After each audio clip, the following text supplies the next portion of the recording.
మరి ఆ ఇర్మియా తల్లి ఎంతో రోదన చేసి తన కుమారుడు కోసం, ఆ గ్రామం కోసం, భ్రష్టుపడినటువంటి ఆ పరిస్థితులు యవనస్తుల కోసం దివారాత్రులు అంగలార్స్తూ కన్నీటి ప్రార్థన చేసేదట.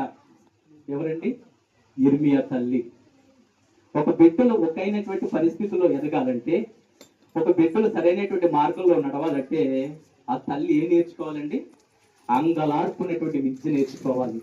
అంగలార్పు విద్య అంటే దేవుని దగ్గర దుఃఖంతో కలిగినటువంటి ప్రార్థన చేయగలగాలి. దేవుని దగ్గర దుఃఖంతో ప్రార్థన చేయగలిగినప్పుడు పరిశుద్ధాత్మ మీపై కుమ్మరించి మీ బిడ్డల యొక్క నడవడికని సరైన స్థితిలోకి తీసుకెళ్తుంది. ఎందుకు అంత భారం కలిగి ఉంది ఇర్మియా తల్లి?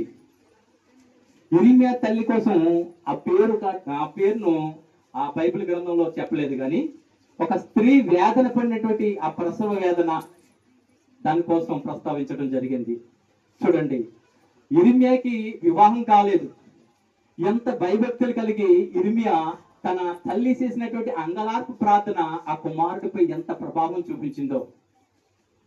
కుమారులు నడవలసినటువంటి త్రోవను ఆ తల్లి నేర్పగలిగింది.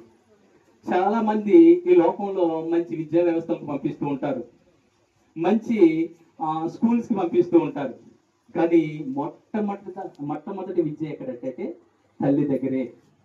తల్లి దగ్గర ఆ కుమారుడు నేర్చుకున్నటువంటి ఆ అంగలార్పు విద్య నేర్చుకున్నట్లయితే తన స్థితి